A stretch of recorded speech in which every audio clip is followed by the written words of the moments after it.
Nuestro presentador hoy día es Orlando Álvarez. Orlando Álvarez estudió Ingeniería Electrónica en la Universidad de San Juan, Argentina. Él estuvo trabajando por un tiempo en una empresa minera. Sin embargo, su enorme interés por la geofísica lo hizo postular a una beca de doctorado, la cual se adjudicó para estudiar un doctorado en geofísica en la Universidad de San Juan, Argentina. Actualmente, él se encuentra trabajando en el Instituto Geofísico Volponi y hoy nos presentará su charla titulada Mapeando estructuras sismogénicas a lo largo de las zonas del Megatros usando el satélite GOSE. Orlando, ¿estás? He ido variando un poco a dónde he apuntado mi investigación y todo esto, bueno, no lo he hecho nunca solo, siempre he tenido la ayuda de grandes colegas como Mario, como Carla y Andrés Folguera y, y Silvana y Silvina también que me acompañaron mucho en los primeros pasos en la geofísica porque, bueno, yo venía de una especialidad bastante diferente. Eh, el tema, para no hacerla tan larga a la charla, decidí solamente dar los datos aplicados de GOSE al Megastrust, al estudio de los grandes sismos de interplaca, porque si me iba a los otros temas se iba a hacer demasiado extenso, porque gracias a Dios, bueno, llevamos un par de años ya trabajando con los grandes sismos y se están viendo cosas muy interesantes y bueno, hemos orientado prácticamente todos los esfuerzos a investigar esta temática. Primero les voy a hablar un poco de los datos de la metodología. Lo voy a tratar de hacer rápido, pero bueno, no me gusta arrancar directamente con mapas y con interpretaciones sin explicar un poco primero cómo se obtienen esos datos, digamos, como para que se entienda un poco más, porque sé que, bueno, que no mucha gente ha estado trabajando con este tipo de datos y, bueno, por ahí es bueno explicar un poquito rápidamente al principio para que todos vayan eh, conociendo esta metodología y por ahí es en sus áreas, en lo que estén trabajando, les puede servir y bueno, nosotros siempre estamos dispuestos a colaborar y generando mapas y compartiendo los trabajos. Así que la idea es explicar un poco siempre la metodología al principio para que todos los que están interesados después podamos intercambiar algo también. Lo primero, digamos, lo más básico en lo que se basan nuestros datos es algo tan sencillo como la antigua ley que planteó, ahora lo decimos como sencilla, ¿no? La fórmula que planteó Newton, que postulaba que la fuerza de la gravedad estaba en función de las masas de dos cuerpos, ¿bien? Y de la distancia en función inversa de la distancia que la separaba del cuadrado. Digamos, un satélite que mide el campo gravitatorio terrestre aplica básicamente ese concepto. El satélite tiene su propia masa y a medida que va circunnavegando la Tierra, todas las masas terrestres van variando, ¿no? Entonces podemos ir recuperando toda esa variación, digamos, en el campo gravitatorio. Entonces, por medio de todos estos satélites artificiales, nosotros podemos ir mapeando todas estas variaciones de masa a lo largo de la Tierra, basándonos en algo tan simple como una ley, digamos, postulada hace aproximadamente, no sé, más de 200 años, ¿no? Eh, el estudio del campo gravitatorio terrestre ha sido aplicado a numerosas cosas. Se utiliza mucho para el estudio de hielos y de corrientes oceánicas y hidrología, que para eso se ha utilizado mucho el satélite Grace, pero no tiene una resolución espacial muy grande ese satélite, entonces fue pasando el tiempo y se fueron encontrando nuevas necesidades de contar con datos más precisos de este campo gravitatorio, ¿bien? Y para ello se diseñó un satélite específico, digamos, si bien Grace también era un satélite específico para medir el campo gravitatorio, estos eran dos satélites que iban a una cierta distancia y cuando uno de ellos era atraído o repelido, si se puede decir así, por las masas terrestres, el otro censaba estas variaciones y recuperaba la información de gravedad. El satélite GOSE es uno solo y dentro de él lleva un gradiómetro triaxial que, que mide las variaciones del gradiente vertical en todas las componentes, ¿bien? te mide las variaciones del campo gravitatorio en la vertical y en este y oeste y en norte-sur, ¿bien? Entonces, la- el diseño fue mucho más complejo de esta misión y la información recuperada tiene muchísima más precisión y resolución. Una de las causas, digamos, que motivaron el gasto enorme, ¿no? que implica realizar estas misiones era unificar el sistema de alturas de la Tierra, estudiar las corrientes oceánicas, pero también una de las motivaciones de este satélite fue estudiar los terremotos. Está como una de los detalles que han quedado ahí en los detalles de la misión y finalmente podemos ver que sí, que parece haber servido bastante para también estudiar estos fenómenos, ¿no? Eh, bueno, les explicaba recién, el gradiómetro triaxial, digamos, es un instrumento que diseñaron específico, digamos, para este satélite y nos permite recuperar de manera bastante precisa el campo gravitatorio en todas las direcciones, ¿no? Y eso es bastante bueno porque podemos ir obteniendo las derivadas y podemos ir viendo cómo varía esta señal de gravedad en distintas direcciones. Y otro de los puntos importantes de esta misión fue que la órbita fue súper baja, de 250 kilómetros. Ustedes imagínense que la constelación de GPS está a 20.000 kilómetros sobre la superficie de la Tierra. Entonces una órbita de 250 kilómetros es súper baja comparada con las otras. Aún es de la mitad de lo que tenía Grace. Grace estaba a 500 kilómetros. Entonces, como les explicaba al principio, con la fórmula de Newton, a medida que nosotros disminuimos esa distancia entre las masas, eh, podemos recuperar mejor, digamos, esta fuerza, porque se va atenuando, digamos, el campo gravitatorio se va atenuando con la distancia. Entonces, a medida que nosotros acerquemos los satélites lo más que podamos a la Tierra, vamos a tener mejor calidad para resolver el campo gravitatorio, ¿bien? Y también esto permite una recuperación de las altas frecuencias, ¿no? De los cambios bruscos, digamos, de la señal gravimétrica, ¿bien? Y a la vez llevaba un receptor GPS de muy alta calidad también y de doble frecuencia que nos permite con la constelación GPS que está por sobre nuestro satélite poder monitorear, digamos, los cambios en la órbita. Nosotros podemos ir recuperando la información de larga longitud de onda, ¿bien? De la señal gravimétrica. Entonces, combinando la información que nos da el gradiómetro triaxial más la información de las variaciones estas de GPS, podemos reconstruir el campo gravitatorio en un espectro bastante amplio de frecuencias, ¿bien? Los resultados en resolución son mejores que ningún otro satélite que haya hecho datos de gravedad anteriormente, ¿no? Y otra cuestión importante que también es para decir, este satélite se diseñó para obtener modelos estáticos del campo gravitatorio. Los modelos que nosotros tenemos de Bose eh, combinan datos de un año, 9 meses o de los 5 años que duró la misión. Y es estático ese modelo, no es un modelo que cambie, ¿no? Es como decir, bueno, sacamos una foto del campo gravitatorio terrestre durante ese tiempo. Mientras que Grace estuvo diseñado con otra característica que es ir midiendo las variaciones del campo gravitatorio. Por eso Grace tiene mucha más aplicación por ahí en el estudio de hidrología, de glaciares, ¿no? Y de corrientes oceánicas. Pero bueno, a los fines de nuestra investigación nos sirve más en este momento GOSET porque tiene mucha mejor resolución. Eh, Ahora vamos a hablar un poquito de cuál es el dato que obtenemos nosotros del satélite, ¿no? El satélite lo que mide en realidad es el potencial de la gravedad total, ¿no? Que está viendo de la Tierra, ¿bien? Él está midiendo un potencial que es ese potencial real.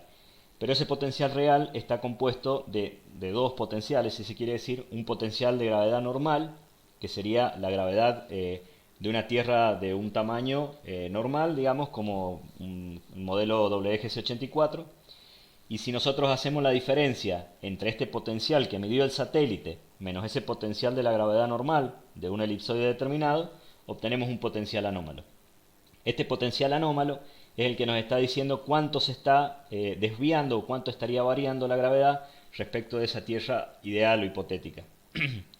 Este potencial anómalo es una función armónica, digamos, entonces lo podemos expresar en coeficientes que se denominan armónicos esféricos.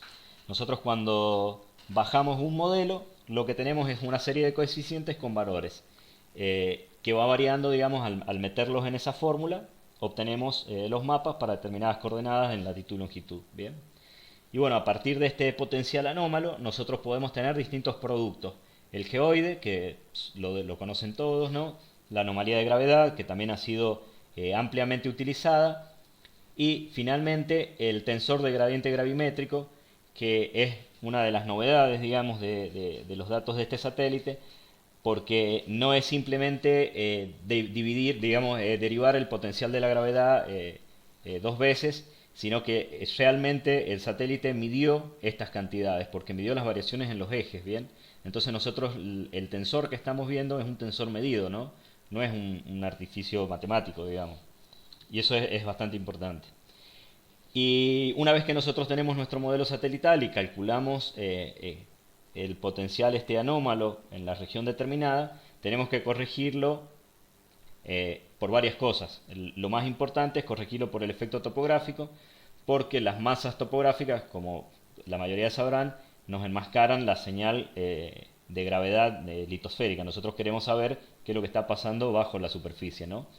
Eh, Tradicionalmente se han hecho las correcciones topográficas de diferentes maneras, con prismas rectangulares se venían haciendo, se pueden hacer de distintas formas, pero cuando nosotros trabajamos con regiones tan grandes como lo que vamos a ver dentro de un poquito, tenemos que considerar la curvatura terrestre, porque si no los errores de esta corrección son considerables. Entonces nosotros dividimos un modelo de elevación digital, por ejemplo, en prismas esféricos que se denominan teseroides, y les designamos una densidad constante.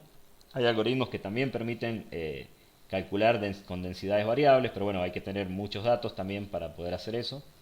Y nosotros tenemos un problema en nuestros cálculos que estamos calculando la mitad en continente y la otra mitad en océano, así que es un poco complejo a veces realizar las correcciones porque se producen efectos de borde que nos pueden generar ruidos y empeorar, digamos, justamente la señal justamente en la línea, entre la línea de costa y la trinchera, que es donde nosotros queremos ver qué se ve, digamos.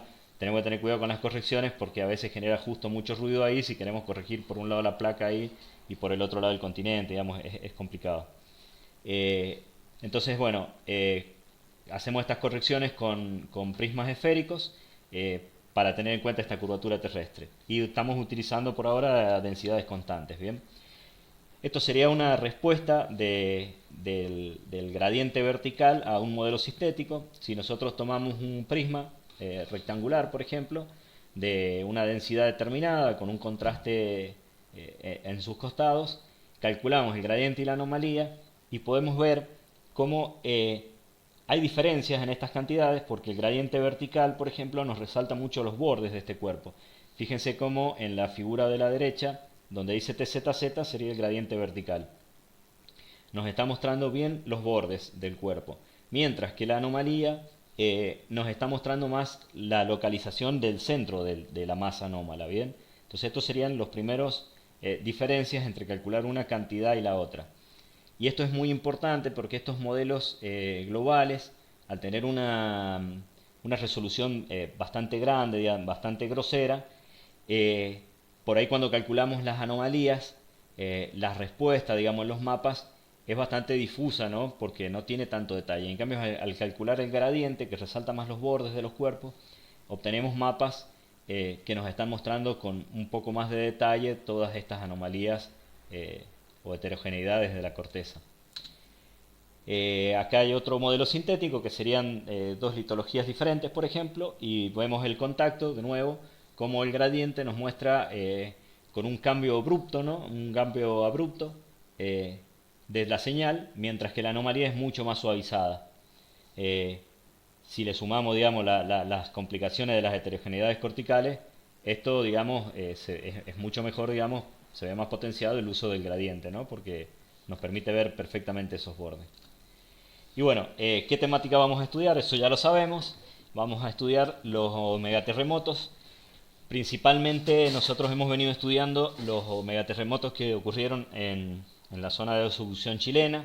Empezamos por la zona centro-sur de Chile y después con el terremoto del Maule, y después fueron ocurriendo distintos terremotos, el de Illapel en 2014, luego el de Pisagua-Iquique en 2014, perdón, el de 2015 en Illapel, y después, bueno, tuvimos uno en Ecuador y bueno, después hemos ido investigando distintas zonas y ahora ya estamos viendo Sumatra, estamos obteniendo los resultados idénticos y también en Alaska, bien, que esto es bastante importante. Lo que pasa que, bueno, el territorio chileno donde Suduce Nazca, eh, prácticamente en una dirección de convergencia ideal, si la comparamos ahí con las dorsales y todas las cadenas de dorsales asísmicas y las zonas de fractura, es un laboratorio ideal porque nosotros vemos cómo pueden ir incidiendo todas estas características, ¿no?, en la subducción y en la segmentación sísmica. Eh, Nos sirvió mucho para ir testeando estos modelos y lo vamos a ir viendo ahora de a poco, ¿bien? Bueno, estos megaterremotos son grandes terremotos que se producen porque bueno, se va acumulando cuando a medida que si la placa cabalgante y la placa que está en subducción están fuertemente acopladas, se va acumulando energía hasta que se produce una ruptura, ¿no? Y bueno, se produce un grande evento con rupturas que abarcan cientos de miles de kilómetros cuadrados en algunos casos. Eh, los modelos de deslizamiento nos caracterizan, digamos, esa ruptura del terremoto. Nos muestran, digamos, qué área, digamos, ocupó, qué área fue afectada por los mayores deslizamientos, digamos, a partir de ese terremoto. Eh, Estos modelos son cinemáticos, nos permiten ir viendo cómo fue evolucionando, digamos, a lo largo de los segundos en el tiempo, esa ruptura. Son bastante interesantes, bastante lindos de ver. Y bueno, finalmente nos queda como una fotografía de lo que fue toda la zona afectada. Bien, hay modelos de deslizamiento para distintos periodos del ciclo sísmico. Tenemos modelos de force slip, bien, de lo que pasa antes de un gran evento, como vamos a ver para el terremoto de Iquique y Pisagua. Hay modelos del slip cosísmico, que son los más comunes porque cuando ocurre el evento se libera mucha energía y bueno, muchos sensores detectan todos estos cambios. Y bueno, después de que ocurre el evento, caen todos, ponen los sismógrafos, empezamos a medir con GPS, se mide con INSAR, todo. Y también hay modelos de after sleep, digamos, que es lo que ocurre, digamos, después del cosísmico, ¿no? Y de esta manera, bueno, se va modelando todo este proceso y se va entendiendo mejor cómo funciona todo este mecanismo en la zona de subducción, ¿bien? Nosotros venimos a meter la gravedad entre medio de todo esto. Hay distintos modelos de deslizamiento. Fíjense que, por ejemplo, para el terremoto del Maule, que es uno de los eventos que más se estudió, junto con el de Japón y el de Sumatra, a lo largo de la costa chilena hay una red extensa de sismógrafos, de GPS, de puntos de medición, bueno, hay muchos grupos de investigación diferentes trabajando ahí y bueno, como resultado de ello, para este sismo hay numerosos modelos de deslizamiento, todos basados en distintos datos. Los mejores modelos son los que combinan más datos, ¿bien? Y nosotros, a partir de lo que hemos estado trabajando, hemos visto que nuestros modelos de gradiente vertical, con los que mejor se llevan, digamos, donde estarían mostrando mejores resultados, es con los modelos que agregan datos geodésicos, ¿bien? Como GPS, como INSAR, ¿bien? No los modelos que están basados solamente en datos telesísmicos, por ejemplo. Esos modelos que están basados en datos telesísmicos, por lo general, tienen como parches de más alta frecuencia, digamos, detectan cambios más rápidos, más bruscos de señal, y después los modelos resultantes son a veces bastante diferentes de los modelos logrados a partir de la integración de GPS, INSAR, cambios de mar, digamos, cambios de nivel marino, bien, todos los otros datos que se integran para hacer modelos de deslizamiento. Eh, Entre muchas otras hipótesis, los, los grandes terremotos que han ocurrido en esta zona de subducción chilena han ido repitiéndose este ciclo sísmico eh, a lo largo de los años, bien, y han ido encontrándose una cierta repetitividad, digamos, de estas zonas de ruptura en algunas regiones, particularmente en donde están segmentados por la inserción de altos oceánicos, como ser Juan Fernández, Mocha, bien, y las dorsales. Entonces, hay varios grupos de investigación que han ido siguiendo, digamos, esta hipótesis de que una de las componentes más fuertes que afectan la segmentación sísmica acá en el margen chileno es la inserción de todas estas dorsales marinos, ¿no? Que tendrían una influencia muy grande en esta segmentación sísmica. Bueno, les repito, esto es entre muchas otras hipótesis, pero nosotros, bueno, podemos ver que realmente esta segmentación sísmica se lleva muy bien, ¿no?, con esta segmentación que ocurre a lo largo de la losa que está subduciéndose. Bien, a lo largo de la costa chilena ocurren variaciones latitudinales bastante importantes, tanto en sedimentación, hay zonas al sur están caracterizadas más como agresivas, ¿no?, en el margen, y a medida que nos vamos hacia el norte es bastante erosivo el margen, ya no se ve un prisma de acreción tan fuerte formado, tan bien detallado, y, y bueno, las dorsales, por ejemplo, en la zona sur van insertándose más o menos en la dirección de convergencia, y cuando nos vamos hacia el norte están bastante más oblicuas, entonces van dejando una impronta bastante más marcada de formación y de daño, digamos, de erosión en el margen. Eh, estas variaciones de sedimentación parecen estar afectando bastante también, ¿no?, el tamaño de estas zonas de ruptura, porque a medida que hay, esta es una de las hipótesis, de que a medida que hay más sedimentación en la trinchera, como ocurre desde el Juan Fernández hacia el sur, y particularmente de Mocha más hacia el sur, que aumenta bastante más, digamos, el espesor de sedimento en la trinchera, se producen zonas donde se produce un gran grado de acoplamiento en la interfaz de placas. Entonces, cuando ocurre uno de estos eventos, la ruptura se propaga de manera lateral, ¿no?, así paralela a la trinchera, y va rompiendo en diferentes parches, concatenándolos, digamos, de cierta forma, y produciendo estas rupturas tan extensas. Eh, en Sumatra pasa algo parecido, que hay unas altas tasas de sedimentación en algunas partes, y también están segmentados con algunos altos oceánicos que actuarían como barreras a la propagación de esta energía sísmica. Bien, parece que la sedimentación estuviera favoreciendo bastante todo este proceso de rupturas más extensas.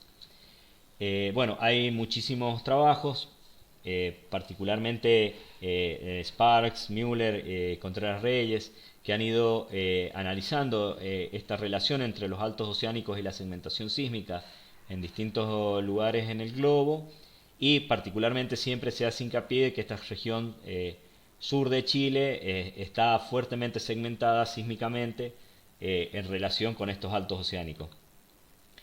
Y luego los trabajos de Song and Simons y Wells en 2003, ellos mapearon anomalías de gravedad, anomalías de aire libre del océano, y vieron, digamos, una muy buena relación entre la extensión de estas zonas de ruptura, por ejemplo, para el terremoto de Valdivia, con valores muy bajos del campo gravitatorio en esa región. Bien, ellos fueron de los primeros que mostraron que estuviera existiendo una relación entre mayores deslizamientos durante las rupturas con bajos valores relativos de gravedad en esa región. Pero bueno, los modelos con los que contaban en ese momento, como se puede ver en las figuras, no tienen una resolución muy alta. Sin embargo, la correlación es bastante fuerte, pero el tema quedó mucho ahí, de cierta forma abandonado por muchos años. No salieron trabajos nuevos que relacionaran este campo gravitatorio, esta señal baja en el campo gravitatorio, ¿no?, con estas altas rupturas. Quedó como medio ahí estancada esta línea de investigación.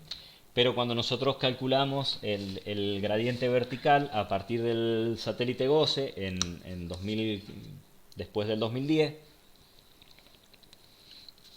encontramos una suerte de lóbulos acá en la región del Forrar Marino, en la zona centro-sur de Chile, y encontramos una muy buena relación entre la inserción de estos altos oceánicos con los valores positivos relativos, digamos, a lo largo de estos lóbulos, ¿no? Fíjense en la figura arriba a la izquierda, nosotros hemos hecho un análisis del fondo oceánico extrapolado hacia la trinchera. Fíjense cómo Juan Fernández tiene la mayor expresión de relieve en el fondo marino, el espesor de sedimentos aumenta hacia la región sur, bien, hacia el punto triple y el Chile Rise, y cómo todos estos altos oceánicos están relacionados bastante bien con altos relativos en la señal gravimétrica. Y entre medio de estos altos oceánicos nosotros podemos ver unos mínimos en la señal del gradiente vertical. Y estos mínimos, estos lóbulos, están bastante bien relacionados con las zonas de ruptura de la mayoría de estos sismos históricos que venían analizando los otros autores, ¿no?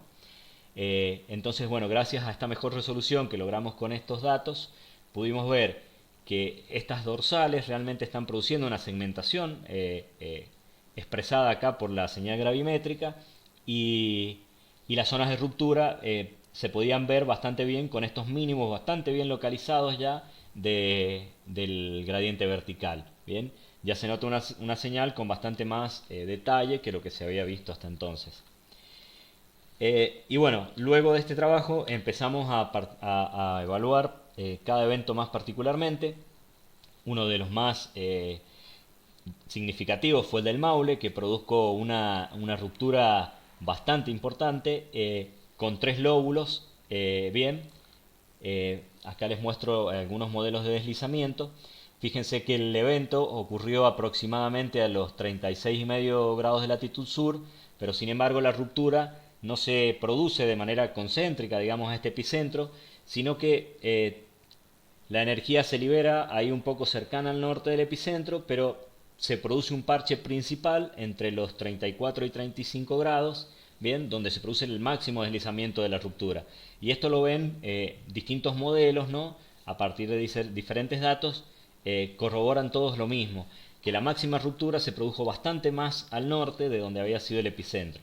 Y también tenemos un parche un poco menor más hacia el sur, ¿bien?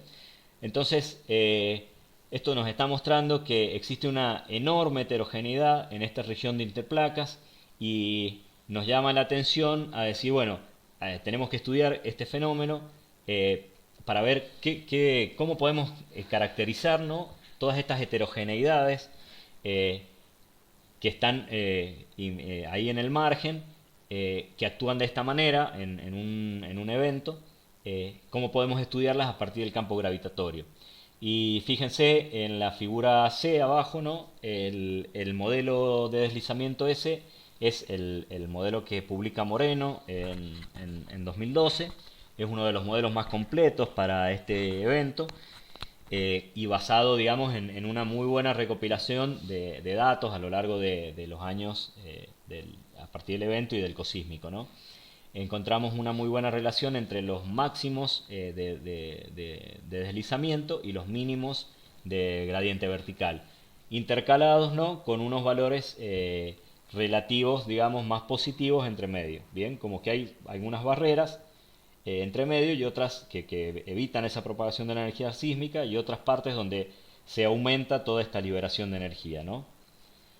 Luego aplicamos para el terremoto de Valdivia. El terremoto de Valdivia ocurrió en el 60 y bueno, en esa época no se contaba con muy buenos datos, no había estaciones GPS, sismógrafos cubriendo ampliamente la región como en el Maule, pero Moreno hizo un muy buen modelo de deslizamiento a partir de datos de levantamiento marino, ¿no?, y de coral, y nosotros podemos ver, digamos, él explica que sus datos están mejor constreñidos en la zona norte, donde se produce el mayor deslizamiento, y la zona sur no la tiene muy bien constreñida, pero bueno, nosotros vemos también que existe una gran variación en nuestra señal del gradiente, y el primer lóbulo, donde tendría mejores datos, donde estaría mejor constreñido el modelo, también estamos viendo que existe un lóbulo mínimo de la gravedad, ¿bien?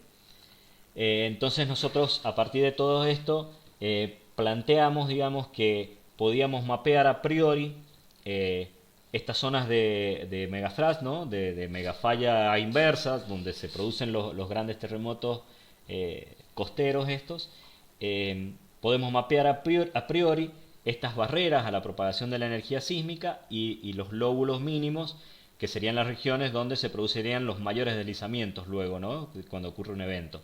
Y nosotros dividimos en barreras en función de la importancia relativa, digamos, del máximo relativo en la señal.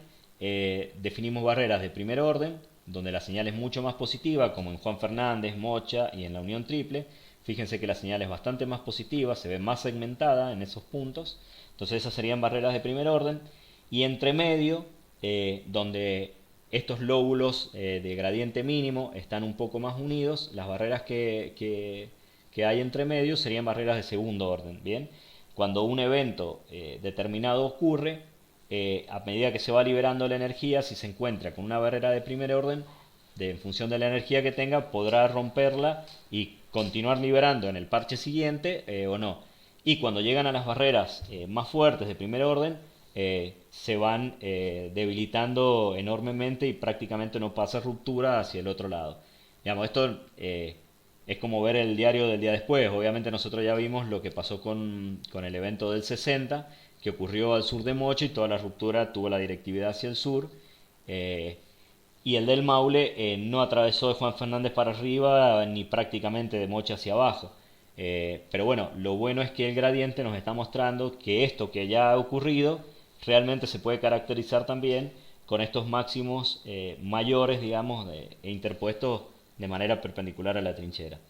Y bueno, hay muchos datos nuevos, como los trabajos de Maximowicz, los trabajos de Metois, que estudia, ella calculó el grado de acoplamiento intersísmico y llegan arriban a una conclusión bastante semejante de que en la región donde se introducen estos altos oceánicos, como los altos de relieve, ¿no? De la batimetría oceánica, son zonas donde se produce un menor grado de acoplamiento relativo y entre medio ellos también detectan parches donde hay un alto grado de acoplamiento. Bien, Eh, digamos, estarían viendo cosas bastante similares a partir de un dato totalmente diferente como es GPS, ¿no? No tiene absolutamente nada que ver el dato. Entonces esto es bastante bueno también porque va reforzando toda esta hipótesis de la segmentación sísmica eh, relacionada a la inserción de estos altos oceánicos. Sin embargo, bueno, los casos siempre son bastante particulares, no podemos nunca generalizar para todos los eventos, como vamos a ir viendo a continuación. Luego ocurrió en 2014 el terremoto de Pisagua, Iquique. Este evento fue precedido por un alto número de foreshocks, bien. En los meses previos hubo una intensa actividad sísmica en esa región y luego ocurrió el terremoto principal y un par de días después una réplica bastante importante de 7,7. Bien, también fue caracterizada con muchísimos modelos de ruptura, pero estos fueron bastante más parecidos entre sí que lo que fueron los del Maule. Bien, eh, esta región donde ocurre este evento eh, es una región del margen donde ha sido caracterizado principalmente como erosivo, ¿no? Y no hay altas tasas de sedimentación. La sedimentación en la trinchera es prácticamente mínima, ¿no? Hay bastante erosión. Aparte, se subduce en esa región la dorsal de Iquique, que bueno, ya vamos a ver un poco más adelante, digamos que también nos está dejando una expresión gravimétrica. Cuando ocurre este evento, nosotros empezamos a investigar qué ocurría en este margen norte de Chile y pudimos ver que estos mínimos en los deslizamientos también estaban bastante relacionados con los eventos en la zona del sur de Perú y norte de Chile, y principalmente el sismo de Arequipa en 2001. Fíjense que el evento ocurrió bastante en el límite del down dip, digamos, bastante profundo ya, metido, digamos, hacia el continente, digamos, después de la línea de costa. Fíjense, es el evento número 3 ahí en la figura. Este evento ocurre en el límite del down dip, pero sin embargo toda la ruptura se propaga hacia arriba, hacia el up dip, digamos, de la trinchera y hacia el sur. Fíjense cómo, a pesar del epicentro estar separado como 200 kilómetros aproximadamente de la máxima ruptura, fíjense que bien que de nuevo la señal gravimétrica nos está mostrando un mínimo en donde se produjo el máximo deslizamiento en esta zona. Y luego los máximos relativos de la señal, digamos, donde se terminarían estos lóbulos, están marcando también un cierto límite o barrera a la propagación de esta energía sísmica. Siempre tenemos que recordar que hacia el sur del Codo de Arica hay mucha menor sedimentación, ya las lluvias no vienen del lado del océano, sino que están desde el lado del continente, entonces descargan todo el agua en el lado de Brasil, digamos, del otro lado del continente, y queda todo árido el margen chileno, y bueno, la trinchera no recibe aportes importantes o significativos de sedimentos. Entonces no se puede observar una señal tan negativa, digamos, a todo lo largo de la zona de interfaz de placa o entre la línea de costa y la trinchera. Y recién del Codo de Arica hacia el norte, nuevamente tenemos un aumento en las tasas de precipitaciones y aumenta también las tasas de sedimentos reportados, ¿no?, en la trinchera. Y ahí de nuevo la señal del gradiente se nos vuelve a ser bastante más negativa, ¿no? Entonces, bueno, cuando estudiemos los eventos que están entre el Codo de Arica y el Juan Fernández, tenemos este problema, digamos, en cierta forma, de que ya la señal no la tenemos negativa y no podemos relacionar también, digamos, estos mínimos gradientes con el máximo desplazamiento que ocurre durante las rupturas, ¿bien? Hay que hacer esa salvedad, ¿bien? Eh, Luego calculamos, realizamos una gráfica analizando el coeficiente de correlación entre diferentes zonas de ruptura para estos eventos en esta región y agregamos el del Maule y podemos ver que a medida que aumenta la magnitud del evento, consecuentemente el tamaño del área de ruptura, digamos, hay mayores deslizamientos y mayor área de ruptura, este coeficiente entre el gradiente vertical y el deslizamiento es mejor, ¿bien? Entonces, con estos modelos, digamos, y con estos mapas, nosotros lo que mejor vamos a poder caracterizar es principalmente regiones donde tengamos altas tasas de sedimentación con una señal más negativa, ¿no?, a lo largo de la zona de interfaz de placas, y para sismos de más de 8,2, 8,5 grados, ¿bien? Para los grandes eventos, ¿bien? Por ahora la resolución de estos modelos no nos estaría permitiendo caracterizar rupturas más pequeñas, ¿bien? Porque bien, yo algo que no dije era que la resolución espacial de estos modelos está entre los 60 y los 80 kilómetros, ¿no?, de lo que podemos resolver en un mapa. Luego tuvimos el terremoto en Illapel en 2015. Este terremoto ocurrió, se nucleó en un borde, digamos, en un extremo de donde se subduce el río de Juan Fernández.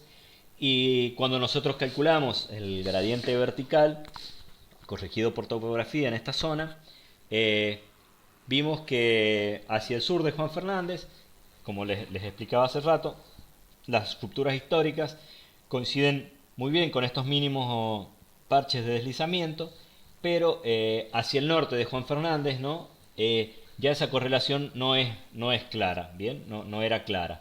Entonces, fíjense cómo hay un terremoto histórico ahí en 1943, que ocupa prácticamente, digamos, un poco más de lo que ocupó el terremoto de Yapel, pero el modelo no nos está mostrando en este caso un mínimo de gravedad en el centro de esta ruptura. Entonces nos lleva a preguntarnos, digamos, qué pasa, digamos, cuando la señal es más positiva, que hay menos sedimentación, el margen más erosivo, ya no existe esta correlación. ¿Hasta dónde podemos mapear con estos modelos, ¿no? ¿Hasta dónde es aplicable, ¿no?, esta metodología o esta hipótesis, bien?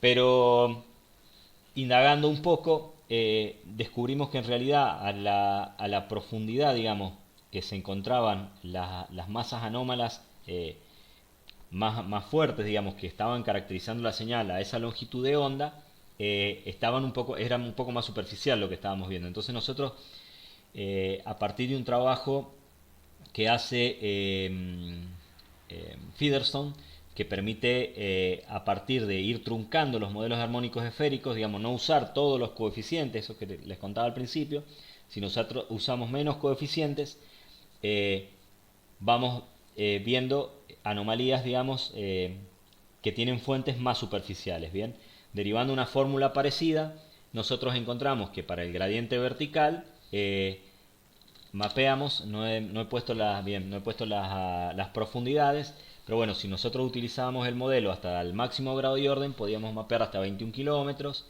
Si usábamos menos coeficientes, nos íbamos yendo más en profundidad, ¿bien? Entonces cuando nosotros truncamos el modelo hasta un grado y orden de 165, que era una profundidad aproximada de 38 kilómetros, nosotros pudimos ver cómo la señal del gradiente, si bien no mostraba un mínimo relacionado a la ruptura, bien, como en el sur de Chile o allá para el terremoto de Arequipa, porque acá la señal no nos puede mostrar mínimos porque no hay sedimentación, no hay menores densidades, bien.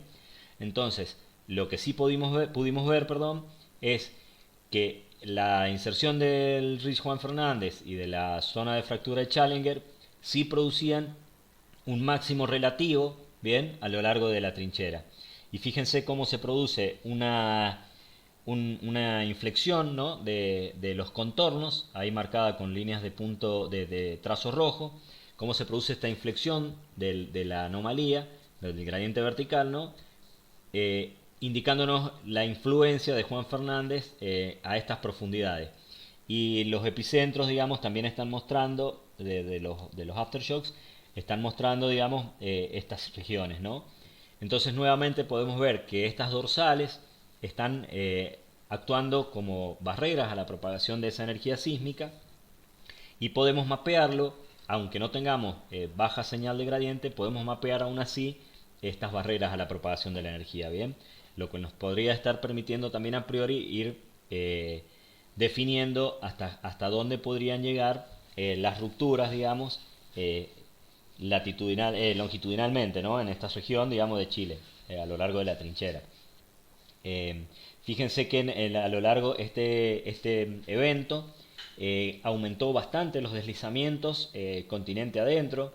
El modelo de deslizamiento muestra las líneas azules, unas curvas importantes hacia el este, donde se fueron produciendo deslizamientos como un efecto más local, y ahí en esa región el gradiente vertical también nos está mostrando mínimos de densidades. Bien, entonces, en cierta forma, también podemos ir viendo que a lo largo del forarc terrestre, donde encontramos estos mínimos de gravedad, es bastante probable que también se aumente esa amplificación, ¿no?, de la ruptura. Luego, entrando un poco más al detalle, hay un concepto de aspereza sísmica que proponen Ley y Kanamori, bien, principalmente Kanamori, bueno, y Ley sigue con todo esto. Recuerden que la mayoría de los sismos de megathrust se nuclean entre los 15 y los 35 kilómetros de profundidad, bien, y estas zonas de ruptura que venimos viendo se parecen correlacionar en ciertos márgenes, no en todos, pero particularmente acá en Chile, en estas regiones, nosotros vemos cómo hay heterogeneidades que parecen ser persistentes, porque van rompiendo a lo largo del ciclo sísmico, van rompiendo repetidamente, ¿bien? Y están segmentadas longitudinalmente, latitudinalmente están siendo segmentadas de manera repetitiva, digamos, ¿no? Entonces ellos postulan ese concepto de asperezas, que serían heterogeneidades a lo largo de la zona de interfaz de placas, que tienen determinadas características. Concentran un alto deslizamiento cosísmico, hay una alta liberación de momento sísmico, cae enormemente el estrés, ¿no?, luego del evento, Y lo importante acá para nosotros es que persisten, ¿no?, a lo largo de sucesivos ciclos sísmicos. Si están persistiendo a lo largo de sucesivos ciclos sísmicos, rompiendo siempre, digamos, esa parte de la falla, nosotros podemos estar realmente viendo la localización de estas asperezas, ¿bien? Porque no sería una heterogeneidad que esté variando en el tiempo, ¿bien? Entonces el campo gravitatorio nuestro nos estaría permitiendo ver esas heterogeneidades. Y bueno, estas asperezas a veces cooperan, digamos, entre ellas, produciendo estas grandes áreas de ruptura, ¿no? Cuando la barrera que existe entre ellas, por ejemplo, no sea de primer orden, como les explicábamos, es probable que la energía sísmica continúe propagándose y cuando alcanza otra aspereza se produzcan de nuevo una alta liberación de energía. En función de esta hipótesis de Kanamori y Ley, ellos caracterizaron la zona del megathrust en función de la energía sísmica irradiada y definen 4 regiones principales. La región A es donde se producirían los sismos tsunamigénicos, ¿bien? Con deformación anelástica y deslizamiento estable, que nosotros esta región A no la podemos mapear muy bien porque es una región bastante finita, digamos, que pegada a la trinchera, que nuestra resolución no nos estaría permitiendo en este momento caracterizarla muy bien. Y además, en la zona de la trinchera ocurre siempre un cambio de gradiente muy brusco, porque está el Fort Bulge hacia el océano, que tiene una señal de gravedad bastante positiva, bastante fuerte. Entonces nos produce como un oscurecimiento, ¿no?, de las heterogeneidades que queramos ver ahí. Pero la región B, que es la parte central del megathrust, fíjense ahí en la figura, que es la parte más extensa, donde ocurren los grandes terremotos, principalmente con los mayores deslizamientos. En estas regiones hay parches bastante grandes, ¿no?, y uniformes. Entonces estas asperezas de la región B serían las que nosotros estamos pudiendo mapear a partir de estos modelos de gradiente vertical. Luego hay una región C donde ocurren deslizamientos moderados a lo largo de partes más pequeños, y nosotros creemos que esta región C, con estos parches más pequeños también los podemos ver, digamos, cuando estamos truncando en armónicos esféricos, estos ingresos de los deslizamientos tierra adentro están bastante bien relacionados con mínimos también del gradiente. Entonces, estos deslizamientos que están ocurriendo ahí más cerca del límite del down dip, también los podemos estar mapeando. Y finalmente hay una región D que no está presente en toda la zona de subducción, que es donde ocurren eventos de slow slip, bien, y bueno, esta región todavía no la hemos analizado mucho. Cuando nosotros empezamos a truncar en armónicos esféricos para ver qué va pasando en profundidad con esta señal, podemos ver que para el terremoto del Maule, por ejemplo, que tuvo múltiples parches, cuando nosotros truncamos hasta grado y orden 200, que es en realidad el grado y orden donde el satélite tiene su mejor resolución, según lo que han publicado los autores de estos modelos, a este grado y orden 200, nosotros estaríamos alcanzando una profundidad aproximadamente de las anomalías, de las masas anómalas, de 31 kilómetros.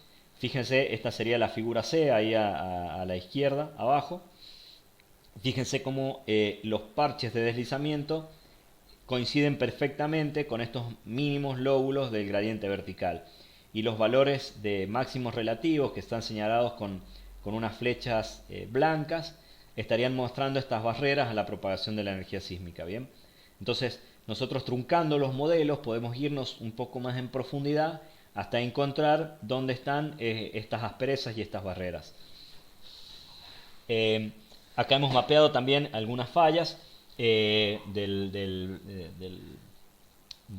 la cuña, y podemos ver que también están bastante bien relacionadas con estos cambios de la señal tanto a cross strike como a long strike. Y si comparamos nuestro modelo hasta grado y orden 250, que sería la segunda figura y la figura B, hasta una profundidad de 25 kilómetros, nosotros podemos ver que la señal del gradiente vertical coincide muy bien con una topografía sísmica que hizo, una tomografía 3D que hizo Higgs, en la cual ellos también lo relacionan con unas anomalías de gravedad positivas. Ellos encuentran una buena relación entre BP, alta BP, y mayores densidades. Y es lo mismo que estaríamos viendo nosotros justamente a esas profundidades con el gradiente vertical. Entonces, como para ir resumiendo acá, fíjense en la figura a la derecha cómo el evento del Maule se nuclea bastante cercano a la línea de costa y bastante cercano a un positivo ahí que podría estar marcando una falla importante, ¿no? Este cambio de positivo a negativo, ¿no? Ocurre ahí el evento, se nuclea y la energía se propaga en tres direcciones, ¿no? Hacia el sur, un poco ahí hacia el centro y hacia el norte. Bien. Eh, Ahí estaríamos pudiendo mapear bien estas asperezas. Fíjense en cuando mapeamos a grado y orden 225, donde la ruptura ingresa en la zona de concepción, ahí se obtiene un alto deslizamiento y justamente podemos ver también que la señal de gravedad es mínima ahí en el forarc terrestre. Bien. Luego, para el evento de Arequipa, que veíamos hace un poquito atrás, también podemos ver que en una región donde hay una cuenca de forarc ahí, se produjo la máxima ruptura. Fíjense cómo este evento tuvo una importante directividad hacia el sur y tiene positivos flanqueando, fíjense para grado y orden 200, como hay positivos flanqueando la propagación de la energía a lo largo del forarc terrestre y ahí a lo largo de la región entre la línea de costa y la trinchera, que no permite que la energía se vaya hacia el norte, sino que como que se canaliza, digamos, tiene esta directividad hacia el sur y se amplifica en ese lóbulo de mínimo gradiente vertical. Bien. Y para el terremoto de Illapel, ya con el modelo más nuevo de GOCE, que ganó bastante resolución, sí pudimos ver un mínimo más grande en esta región. Esto es algo que no les he contado, los primeros trabajos los hicimos con los modelos que habían disponibles en ese momento, pero si bien el satélite cayó en 2013, los datos se siguieron procesando y bueno, se fueron actualizando estos modelos. Actualmente van por el modelo 6 ya, y este modelo nos ha permitido ver también una muy buena relación entre el terremoto de Illapel, los máximos deslizamientos de ese terremoto, con un mínimo del gradiente vertical. Y nuevamente el epicentro se flanqueó cercano a un positivo en el forarc terrestre, y la energía se propagó hacia ese mínimo de gravedad a lo largo de la zona del megathrust, ¿no? Y también fue limitada la propagación hacia el norte por el positivo relacionado ahí a la subducción de la fractura de Challenger. Hasta estos eventos teníamos estas correlaciones bastante buenas, pero con el terremoto de Pisagua y Quique ocurrió algo diferente. Cuando nosotros truncamos en armónicos esféricos, vemos que este evento, que fue precedido por una importantísima serie de eventos previos, ¿no? de foreshocks, están correlacionados todos estos foreshocks en una región donde el gradiente vertical es mayor. Y luego la ruptura ocurrió justamente en esa región, bien, sin propagarse bilateralmente, ¿no? ni tomando ningún tipo de directividad. Entonces, esto nos llevó a plantear, luego de hacer también algunas inversiones, donde vemos que los máximos deslizamientos están relacionados con estos mínimos de gravedad, nos lleva a ver una figura que después les vamos a explicar, que en función de dónde se nuclean estos sismos de megathrust, en función de dónde se nucleen con respecto a esta señal gravimétrica, nos podrían estar indicando qué características va a tener esta ruptura. Si el evento se nucleó sobre un positivo en estos mapas, ¿no? La ruptura puede propagarse hacia los mínimos que tenga relativos hacia un lado o hacia el otro, ¿no? Produciéndose una directividad. Pero si el evento se produce justamente sobre esa dorsal que ingresó, es probable, digamos, que la ruptura se mantenga contenida en esa región. Bien, estas son cosas bastante tempranas, no son conclusiones finales, pero Son más que nada observaciones que estamos haciendo. Y bueno, recientemente en un terremoto que ha habido en Alaska estamos viendo exactamente lo mismo, como en una región donde tenemos un máximo positivo intercalado entre estos lóbulos, ocurre el evento ahí y toda la secuencia de foreshocks, aftershocks y la ruptura se mantiene en esa región, ¿bien? Es como que estos campos, estas imágenes, estos mapas del campo gravitatorio nos podrían estar permitiendo a priori ir diciendo qué comportamiento podría tener una ruptura en función de dónde se nuclee el epicentro del evento principal, ¿no? Eh, Me parece que me estoy extendiendo demasiado, no sé. Luego hubo un terremoto en Ecuador en 2016 y también hicimos el truncado de armónicos esféricos hasta grado de orden 200 para alcanzar esta profundidad de ocultamiento, ¿no? Y también podemos ver que la ruptura ocurre centrada en un mínimo de gradiente vertical en esa misma región. Y cuando lo analizamos con los sismos históricos en esta región entre Ecuador y Colombia, también podemos ver que las principales asperezas que parecen haber en la región están relacionados con mínimos del gradiente vertical, intercalados con máximos relativos. Fíjense hacia el noroeste y hacia el suroeste, que la señal del gradiente se vuelve relativamente bastante más positiva y coincide como estas barreras principales a la propagación de la energía sísmica. Mientras que la barrera que hay entre medio con línea de trazo entre estas dos mínimos nos estaría mostrando una barrera de menor orden que por ejemplo en los eventos de 2016 y de 1942 no pudo ser atravesada, ni en 1979, pero en el evento de 1906 parece haber hecho que cooperen estas dos asperezas, eh, siendo rota esta barrera intermedia que tenemos ahí en esa región. Bueno, hemos aplicado también esta metodología en la zona de Sumatra, donde ha ocurrido el terremoto enorme con el tsunami en 2004, que todos deben recordar. Eh, en esta región, este paper, bueno, en este momento está en revisión.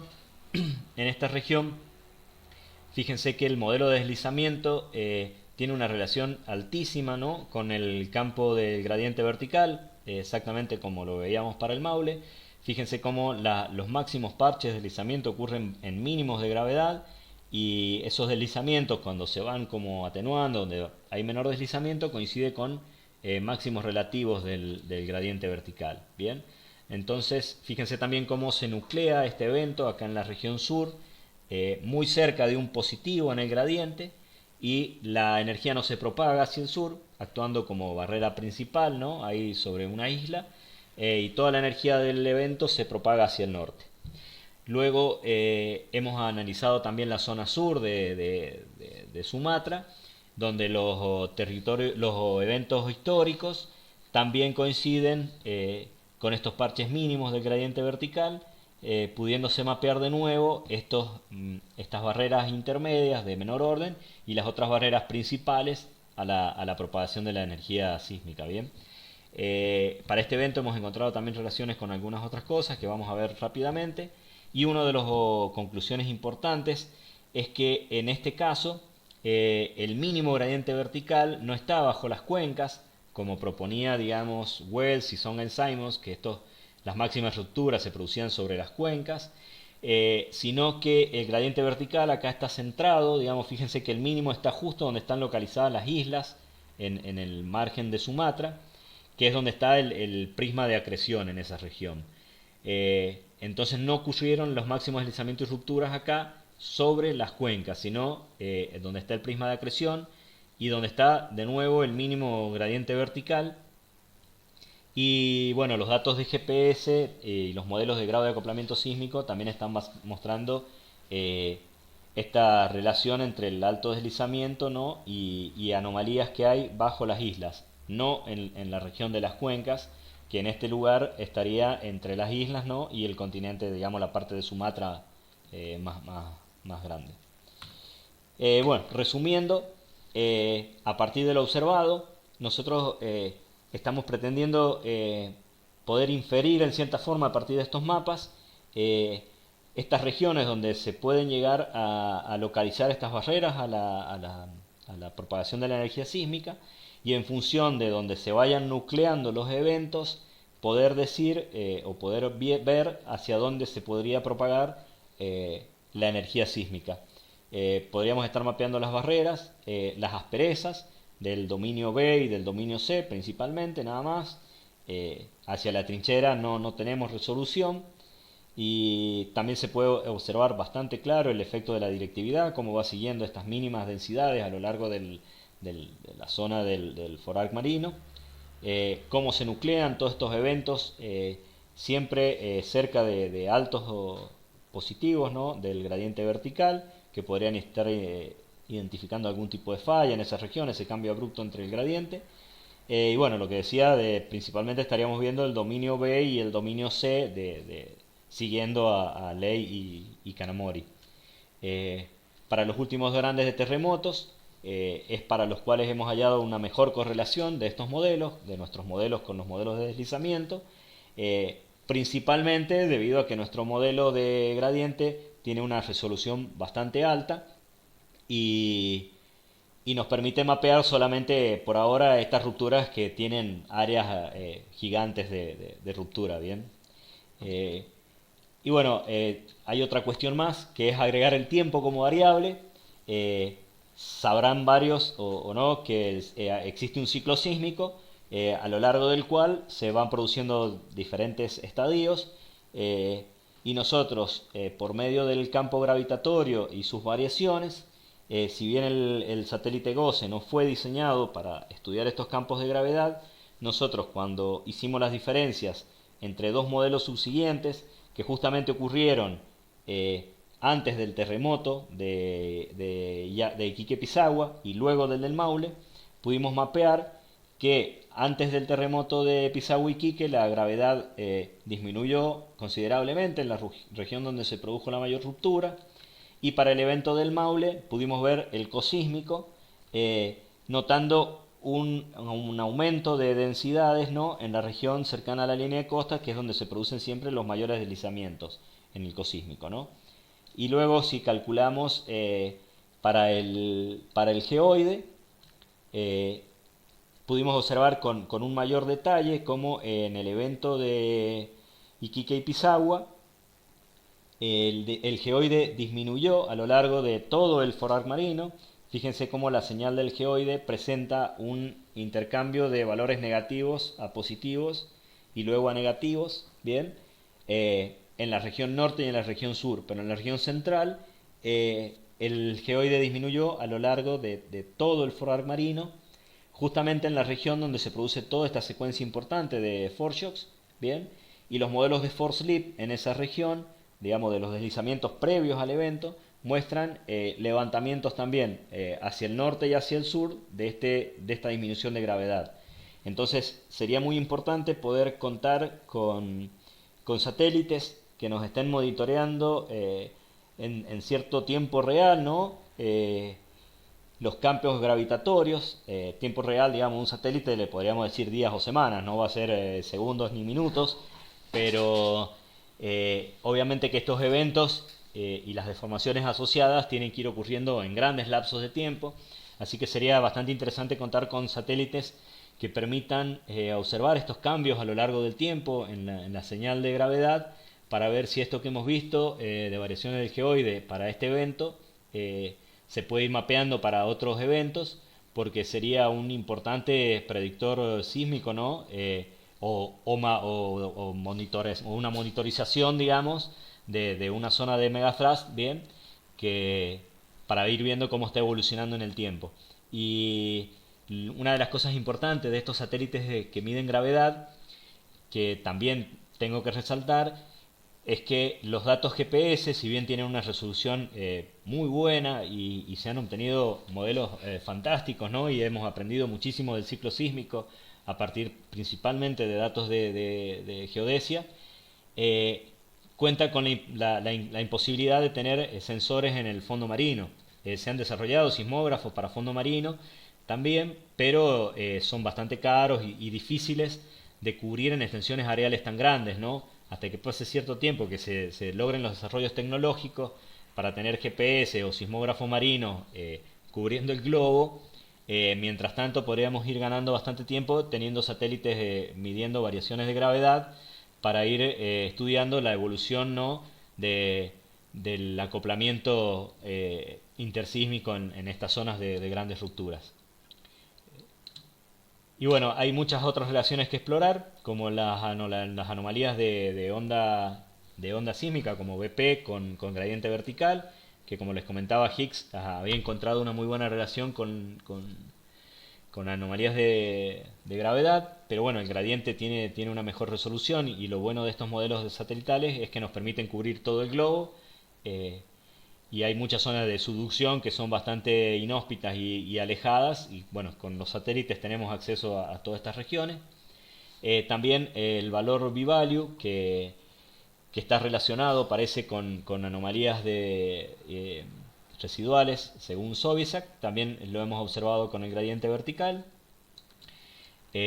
Para el trabajo de Sumatra hemos observado que hay una relación también de unas isotermas y con la zona bloqueada que calcula Mohamed Klee.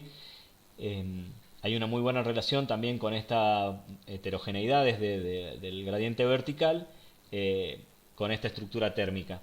Entonces, bueno, son relaciones que también podemos ir explorando para darle más fuerza, ¿no? Al resultado de nuestro mapeo a medida que lo vamos interrelacionando con otros datos.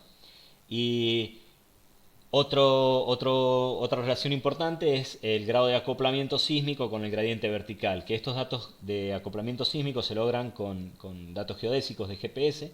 En el norte de Chile hemos observado que se relacionan inversamente y en la región de Sumatra y en la región del sur de Chile se relacionan directamente, digamos, donde tenemos mínimos gradientes, tenemos máximos grados de acoplamiento. Entonces, evidentemente, lo que ocurre en regiones donde hay alta tasa de sedimentación es diferente a lo que ocurre en márgenes erosivos respecto a nuestros mapas de gravedad, que es algo que tenemos que solucionar o simplemente aclarar. Y bueno, hay bastante relación entre el grado de acoplamiento sísmico y el campo del gradiente vertical. Lo que pasa es que en unos lugares se da de manera directa y en los otros lugares de manera inversa. Pero a la larga estamos mapeando heterogeneidades que de alguna forma se están comportando de manera diferente. Bien. Y las conclusiones finales es que estos modelos tienen una precisión homogénea, pero tienen una baja resolución espacial. Bueno, les tengo que aclarar que los modelos que nosotros hemos trabajado tienen solamente datos de satélite GOSE y en algunos casos de satélite GOSE y GRACE y LAGEOS, pero a la larga son solo datos satelitales, no tienen ningún tipo de dato terrestre, porque cuando nosotros ponemos datos terrestres y utilizamos modelos como Eigen, por ejemplo, se está metiendo bastante ruido, particularmente en muchas regiones que no están bien exploradas, como nuestro país y Sudamérica.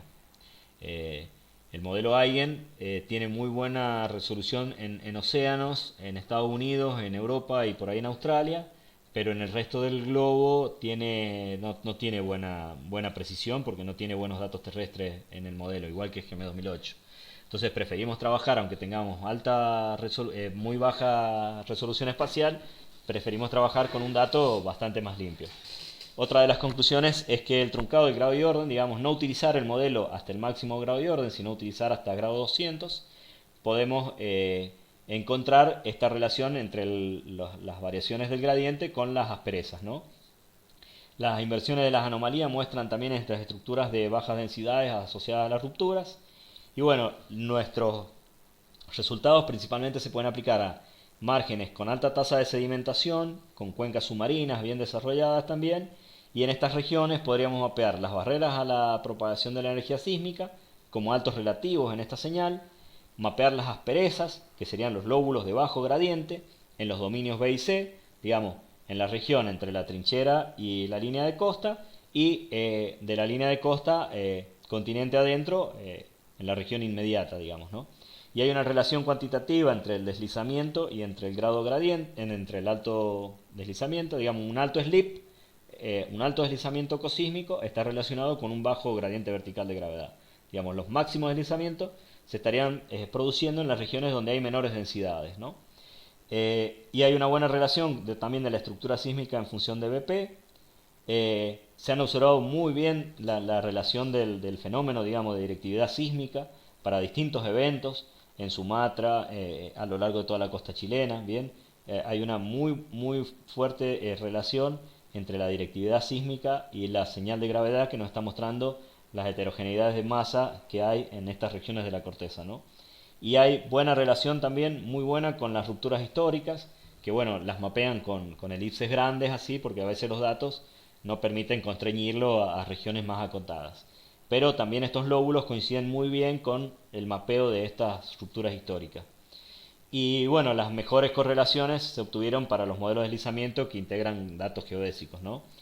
Y las variaciones de la otra conclusión es que las variaciones del campo de gravedad están relacionadas también con cambios de la acumulación del estrés y esfuerzos a lo largo de la zona de interplacas. Bien, entonces finalmente podemos decir que el campo de gravedad, ya sea estático, como estos modelos de Gauss o sus variaciones, no les he contado que para el terremoto del Maule, para el terremoto de Sumatra y para el terremoto de Tonoku en Japón, el satélite Grace observó con sus variaciones del campo de gravedad, después de estos eventos, variaciones de masa bastante importantes.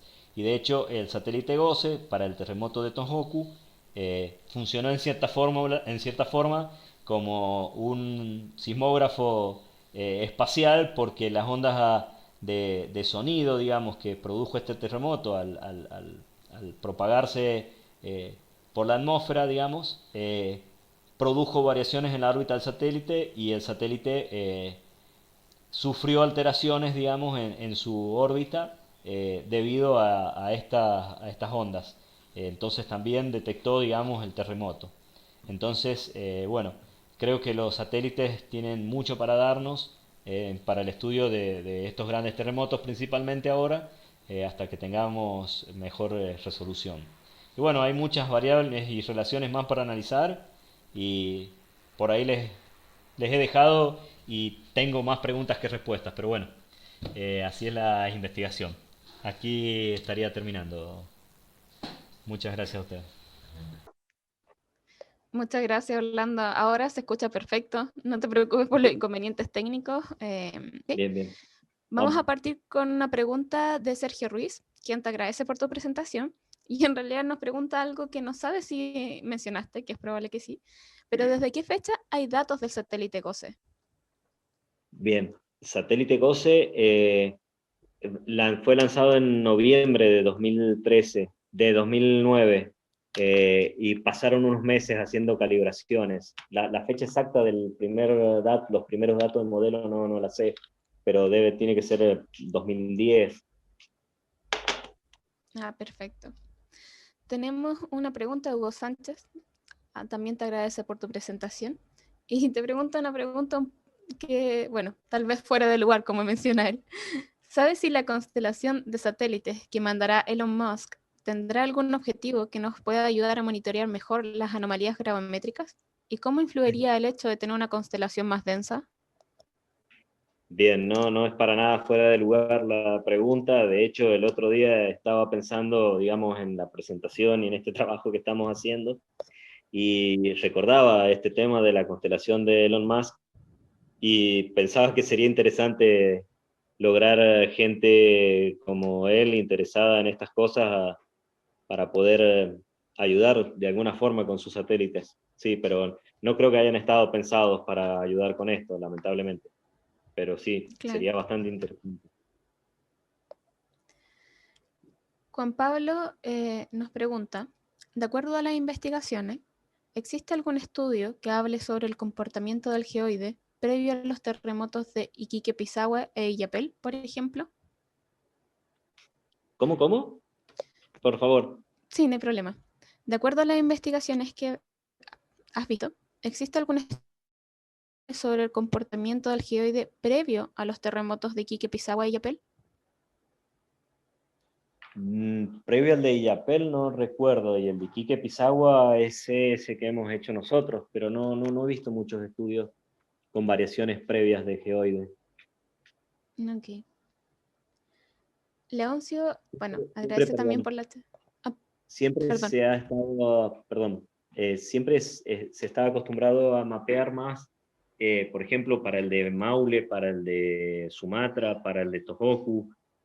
Una vez que ocurrió el sismo, sí se han mapeado, por ejemplo, con Grace, las variaciones de masa que han producido estos eventos.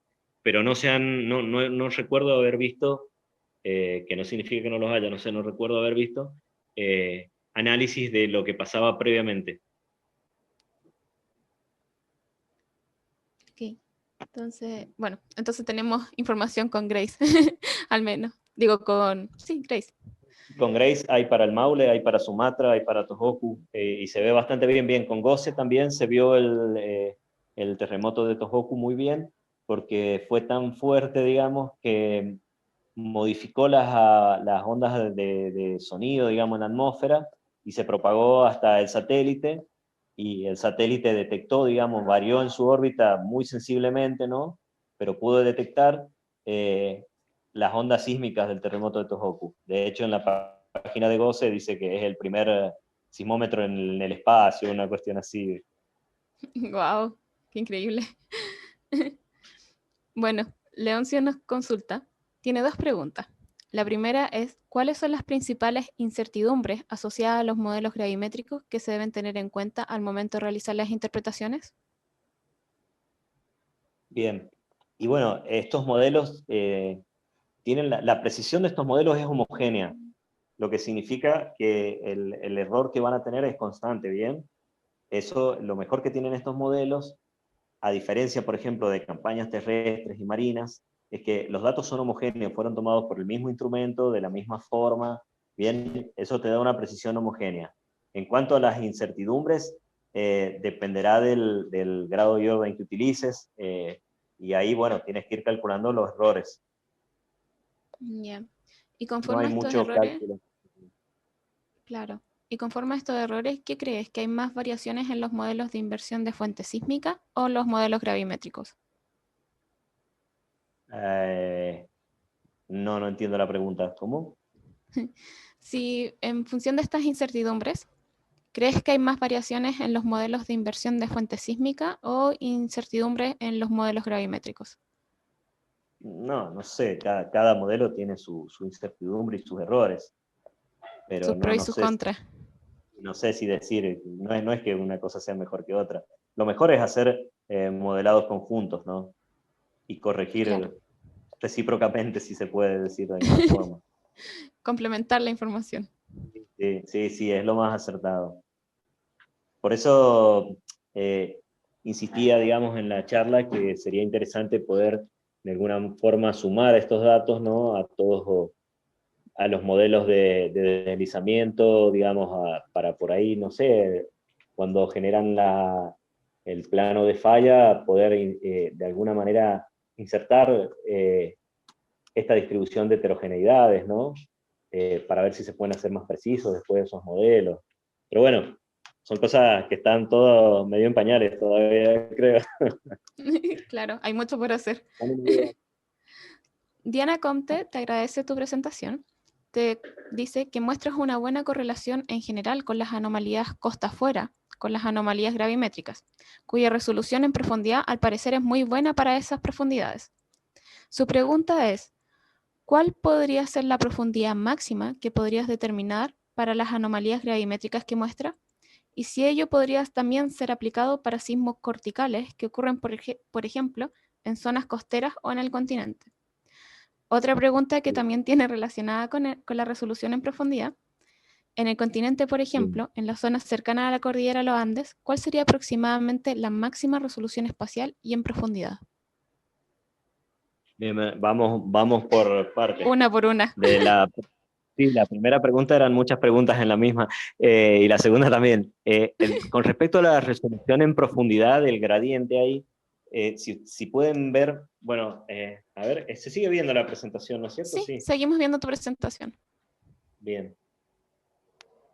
Fíjense que el gradiente es una cantidad que resalta principalmente por su forma, digamos, es una derivada segunda del potencial anómalo. A medida que nosotros derivamos la señal, estamos viendo cosas más superficiales, ¿bien? Estamos resaltando cosas que están más superficiales y perdiendo la información en profundidad, ¿bien? Entonces, si nosotros quisiéramos ver cosas más en profundidad, por ahí sería más acertado utilizar la anomalía. Denme un segundo que llego. Bueno, acá, por ejemplo, es más bonito este, por ejemplo, ¿no? Fíjense cómo cerca del mapa superior, digamos, donde sale el relieve, fíjense cómo la señal tiene bastante más resolución y se ven bastantes más variaciones, y a medida que nos vamos metiendo en profundidad, fíjense cómo se empieza a perder todo ese nivel de detalle, ¿bien?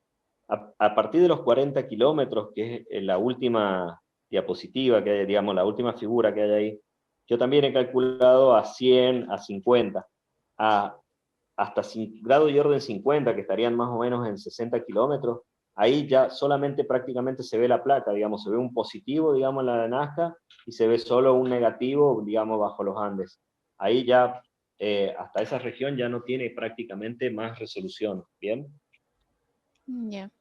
Eso en esta zona sismogénica. Y bueno, en continente no he calculado mucho truncando así en armónicos esféricos.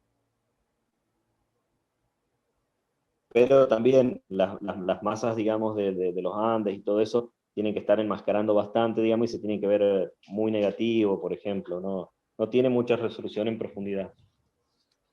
Más de los 40 kilómetros casi prácticamente no se ven variaciones ya, solamente se ve la placa.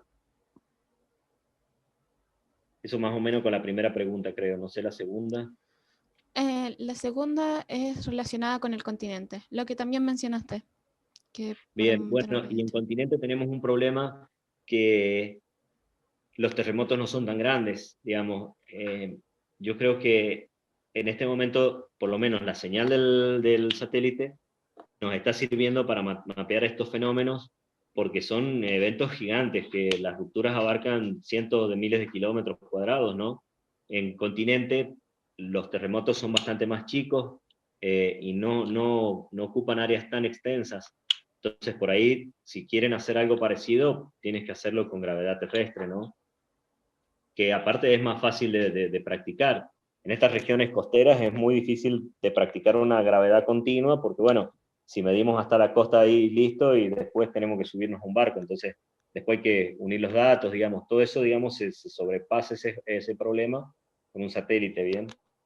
Es bastante adecuado, digamos, para esto, para las zonas costeras, ¿no? Claro. Raúl Madariaga nos pregunta si es posible detectar variaciones en el gradiente vertical en función del tiempo con estos datos satelitales del tipo GOSE u otros, algo así como detectar cambios en el acoplamiento con los datos GPS. Es como lo que mencionaste al final de tu charla. Bien, es la idea, digamos, de a lo que yo quisiera que se pudiera llegar.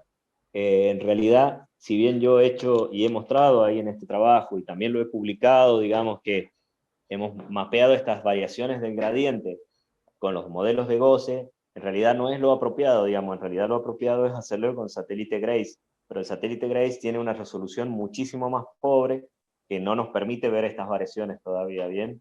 Nosotros hemos hecho esta diferencia con los modelos estáticos.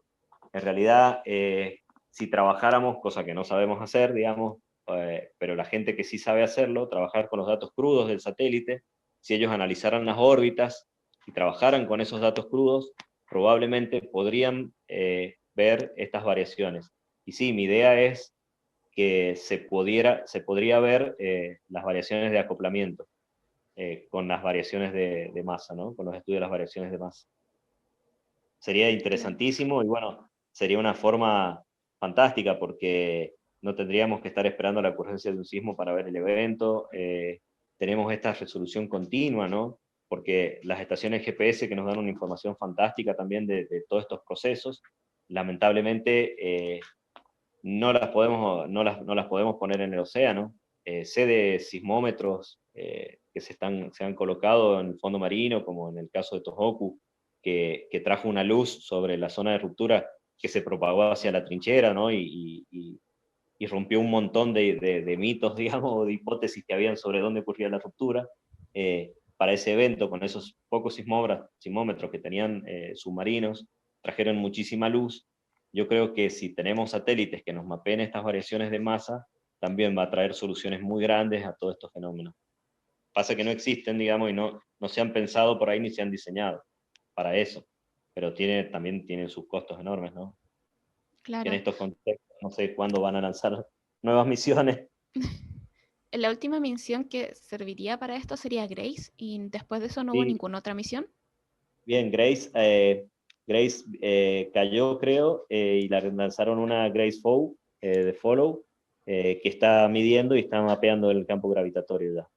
Pero Ya, Grace funciona de una manera diferente, porque son dos satélites que uno va a una distancia del otro, no recuerdo si a 500 kilómetros, la órbita sé que estaba a 500 kilómetros, por ejemplo, el doble de GOSE, y ahí ya está perdiendo resolución, y en claro, realidad Grace lleva una telemetría láser, un satélite con otro, y cuando uno es atraído, por ejemplo, por las masas, el otro sensa eso y mide esas variaciones en la vertical. Lo bueno de GOSE es que medía el gradiente completo, medía en todas las direcciones, ¿bien? Y al estar en una órbita mucho más baja, ganaba resolución. Recuerden desde el comienzo de la charla que dije que todo esto se basa en el principio de la ley de Newton, eh, ujú, que la fuerza de la gravedad la recuperamos en función de la distancia que separa estas masas. Si el satélite está más lejos, aumentamos esa distancia y bueno, directamente perdemos resolución, ¿bien? claro, comprensible totalmente. Entonces, esta nueva misión de Grace sigue, creo, estando a 500 kilómetros, entonces ya tiene menos resolución. Y bueno, por su diseño técnico, ¿no? En realidad está pensado para otros tipos de cosas, como hidrografía, variaciones de clima, de corrientes oceánicas, de agua, ¿no? Estudios de glaciares, creo, pero no particularmente para terremotos. No se ha diseñado, creo, un satélite específico para el estudio de terremotos. Sería muy importante y muy bueno que se empezaran a diseñar satélites para esto. Claro, muy interesante. Javiera Quesada te agradece tu presentación. Comenta que ya es estudiante de geología y quisiera saber si este método podría ser de alguna forma extrapolable para estudios a menor escala en fallas corticales. O dada tu experiencia, ¿qué métodos y o consideraciones recomendarías para estos casos? Muchas gracias. Bien, bien. No, para fallas corticales estamos muy lejos de la resolución, creo yo. Para eso Mucho sí más se complejo. hace con gravedad terrestre. ¿Sí? Ujú. Y de hecho hay muchos estudios eh, con las variaciones de gravedad terrestre como precursor sísmico, digamos. Ok. Bueno, esas serían todas las preguntas. Hay varios comentarios en el chat también que luego le vamos a enviar a Orlando. Bien. Y bueno, para todos también. Muchas gracias por la charla, Orlando. Lamentamos los problemas de conexión. No, Yo también lo hay lamento cosas, muchísimo y sí, me truncó mucho la manera y las ganas de hablar, porque no sabía si me estaban escuchando, si no me estaban escuchando, si se cortaba o no se cortaba. claro, no, sí entendemos completamente, no te Yo también preocupes. iba Pero pasando los salió todo slides muy bien. en el celular, porque qué sé yo, en la compu por lo menos uno puede señalar, acá no sé, no podía hacer nada. Pero bueno, la idea no era dejar a la gente esperando, así que después la voy a grabar mejor y la dejo colgada por si quieren volver a verla. Y se las paso así Sí, la...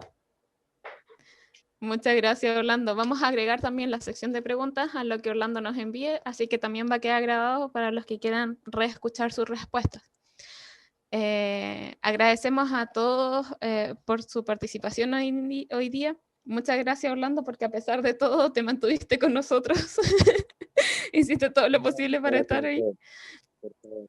Así que agradecemos a todos por venir a GeoCharlas Cubo y los invitamos para la próxima charla, el próximo jueves a las 11:30, de Patricia Martínez Garzón, que nos va a presentar la ocurrencia de terremotos inducidos propensos a los peligros en reservorios geotérmicos, perspectiva de The Geyser, California. Así que los dejamos a todos invitados. Muchas gracias por asistir hoy y bueno, muchas gracias, Orlando. Que estés bien. Bien, muchas gracias a ustedes. Muchas gracias a todos los asistentes también. Y esperemos que podamos hacer algo en adelante. Sí, no te preocupes. De todas formas, se pueden conectar a Orlando a través de su mail, que está en nuestra página web. Y pueden dejar sus preguntas también abajo del video de YouTube que vamos a subir en nuestra plataforma. Gracias. Chao, que estén bien. Hasta luego.